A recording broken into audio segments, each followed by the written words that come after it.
खुलुमबाय, welcome to BODO experience. जोंहा नोंथांमोननि थाखाय DHS प्रिभियास इयारनि भिडिअ लाबोगासिनो। जा बिथांमोना सिगांनि भिडिअखौ नायाखै, चेनेलाव थांनानै नायनानै लानो हागोन, बा नोंथांमोना डिसक्रिप्शनाव थांनानै नायनानै लानो हागोन। आं लिंकखौ होनाय जागोन डिसक्रिप्शनाव।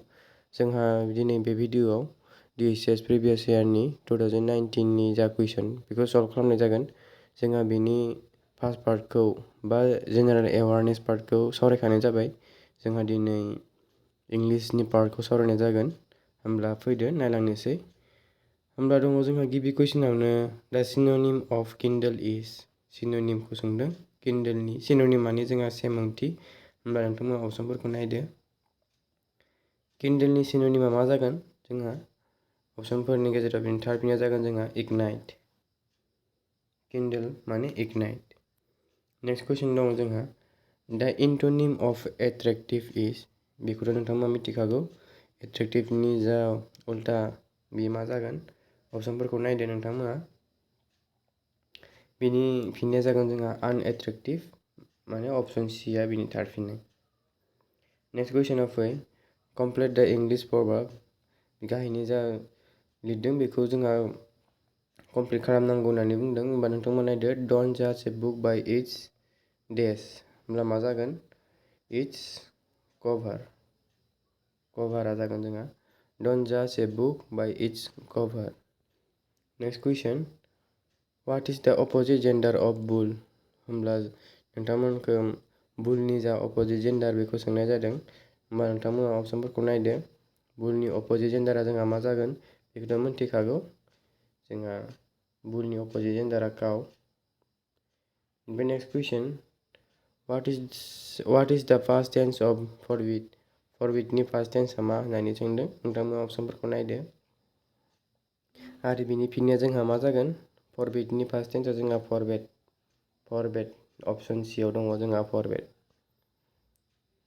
बिनिफ्राय नेक्स्ट कुइसन फै कमप्लिट द सेन्टेन्स इउजिं कारेक्ट प्रिपोजिशन। बे गाहायनि जा प्रिपोजिशन बेखौ जोंहा माने होनो गाहायनि जा लिरनाय दङ ना बेखौ जोंहा लांदां जायगायाव कारेक्ट प्रिपोजिशनखौ बाहायनांगौ। होमबा नायदो there is a cow dash the field. होमब्ला बिनि कारेक्ट प्रिपोजिशना मा जागोन? जोंहा अपसनफोरखौ नायदो। देयर इज ए मा जागोन? There is a cow in the field. होमब्ला बिनि फिननाया जोंहा मा जागोन? इन। ओमफ्राय नेक्स्ट कुइसन फै व्हाट इज द प्लुरेल अफ माउस। माउसनि जा प्लुरेल बियो मा जागोन? नोंथांमोना अपसनफोरखौ नायदो। आरो बिनि फिननायखौ जोंहा जागोन मा? माउसनिया माइस। जोबोद गोरलै गोरलै फैदोंमोन जोंहा इंलिशनिफ्राय। नेक्स्ट कुइसनाव फै व्हाट इज द सुपारलेटिभ अफ एक्सपेनसिभ। एक्सपेनसिभनि जा सुपारलेटिभ फर्म बियो मा? नोंथांमोना अपसनफोरखौ नायदो। आरो बिनि जा फिननाय बेयो जोंहा जागोन मस्ट एक्सपेनसिभ। अपसन बि थार फिननाय। बिनिफ्राय नेक्स्ट कुइसनाव फै कमप्लिट द आइटेम। बा गाहायनि जा होनाय दङ सेन्टेन्स बेखौ फुल खालामनांगौ। होमबा नोंथांमोना नायदो टु स्मेल ए डेश। टु स्मेल ए डेश बिनि मा जागोन? रेड। टु स्मेल ए रेड 29 जागोन बिनिया। टु स्मेल ए रेड। बिनिफ्राय नेक्स्ट कुइसन व्हाट इज द एडभार्ब अफ काइन्ड। काइन्डनि जा एडभार्ब बेयो मा जागोन? नोंथांमोना अपसनफोरखौ नायदो। आरो बिनि फिननाया मा जागोन? जोंहा अपसन यानो बिनि थार फिननाय काइन्डलि। बिनिफ्राय नेक्स्ट कुइसन फै what is the opposite gender of tiger. टाइगारनि अपोजिट जेन्डारखौ सोंदों। टाइगारनि अपोजिट जेन्डारबो दङ बेखौ नोंथांमोना नायदो। होमबा अपसनफोरखौ नायदो नोंथांमोना मा जागोन बिनिया? टाइगारनिया जोंहा टाइग्रिस। सिया जागोन जोंहा Tigris. Next question which one of the following is a collective noun for sheep। गाहायनि बबे मोनसेया मा होनदों? Collective noun. शिपनि मोनसे कालेक्टिभ नाउन होननानै सोंदों। नोंथांमोना अपसनफोरखौ नायदो मोजाङै। आरो बिनि थार फिननाया जोंहा मा जागोन? फ्लक। शिपनि कालेक्टिभ नाउना जोंहा फ्लक। बिनिफ्राय नेक्स्ट कुइसनाव फै कमप्लिट द सेन्टेन्स इउजिं कारेक्ट प्रिपोजिशन। जोंहा बेयाव कारेक्ट प्रिपोजिशनखौ बाहायनांगौ। He is phone dash T. आरो बिनि कारेक्ट प्रिपोजिशना मा जागोन? नोंथांमोना नायदो अपसनफोरखौ।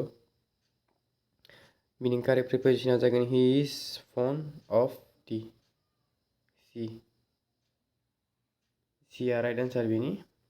ओमफ्राय नेक्स्ट कुइसनाव फैयो जोंहा what is the plural of goose gooseनि जा प्लुरेल बियो मा जागोन नोंथांमोना अपसनफोरखौ नायदो goose नि प्लुरेला geese जागोन। नेक्स्ट कुइसनाव फैयो जोंहा 35 what is the superlative of bedनि जा सुपारलेटिभ फर्म बियो मा जागोन जोंहा नोंथांमोना अपसनफोरखौ नायदो आरो बिनि थार्ड फिननाया जोंहा मा बेडनि सुपारलेटिभ फर्मा जोंहा वर्स जागोन वर्स अपसन सी वर्स। बिनिफ्राय 36 नाम्बाराव दङ कमप्लिट द आइडियम टु स्पिल द डेस बियो मा जागोन डेसआव टु स्पिल द बिन्स अपसन डी बिन्स टु स्पिल द बिन्स जागोन। बिनिफ्राय नेक्स्ट कुइसन व्हाट इज द स्टाडि अफ इनसेक्ट्स कल्ड जोंहा इनसेक्टनि स्टाडि खालामनायखौ मा होननानै बुङो होननानै सोंदों नोंथांमोना अपसनफोरखौ नायदो बिनि जोंहा फिननाया जागोन अपसन ए एन्टमोलॉजी होननानै बुंनाय जायो इनसेक्ट्सनि बागै जाय फरायो बेखौ एन्टमोलॉजी होननानै बुंनाय जायो। नेक्स्ट कुइसन व्हाट इज द यां वान अफ डाक कल्ड डाकनि जा यां वान बेखौ मा होननानै बुङो नोंथांमोना अपसनफोरखौ नायदो आरो बिनि फिननाया जोंहा मा जागोन डाकलिं होननानै बुंनाय जायो। नेक्स्ट कुइसनाव फै कमप्लिट द following sentence with correct pronoun given बिलो आफ्टर ए फिउ मिनिट्स द जुरी गेव डेस भार्डिक्ट होमब्ला बिनि फिननाया मा जागोन देम देयार इज हिज बबे मोनसेया जागोन अपसननि गेजेराव बेयो जागोन इट्स अपसन सी इट्स जागोन बियो। बिनिफ्राय नेक्स्ट कुइसन व्हाट इज द हाउस अफ हर्स कल्ड जा हर्सनि हाउस बेखौ मा बुङो नोंथांमोना अपसनफोरखौ नायदो जोंहा गरायनि न'खौ मा होननानै बुङो स्टेबल होननानै बुंनाय जायो। बिनिफ्राय नेक्स्ट कुइसन कमप्लिट द फ्रेज फेदार इन द डेस बे मा जागोन फेदार इन द हेड केप विंग्स हाउस बबे मोनसेया जागोन बेयो जागोन जोंहा wings feather in the wings. Next question use the correct determiner to complete the sentence he was dash first man to arrive at the show होमब्ला बिनि कारेक्ट जा डिटारमिनार बियो मा जागोन नोंथांमोना अपसनफोरखौ नायदो आरो बिनि थार्ड फिननाया जोंहा मा जागोन जोंहा बिनि फिननाया जागोन he was the जागोन होमबा गिबियावनो दङ the first man to arrive at the show।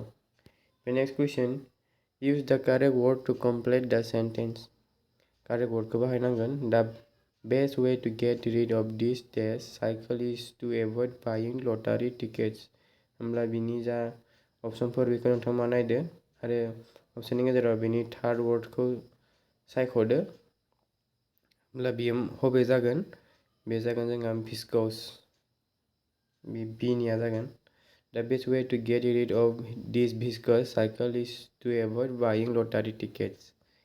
The next question, what is the plural of criterion? जोंहा criterion plural मा होननानै सोंदों नोंथांमोना अपसनफोरखौ नायदो आरो बिनि फिननाया जोंहा मा जागोन criterion plural जोंहा criteria option C। The next question, what is the synonym of substituteनि सिन'निमा मा जागोन जोंहा नोंथांमोना अपसनफोरखौ नायदो बिनि साबस्टिटिउटनि सिन'निमा जोंहा जागोन रिप्लेस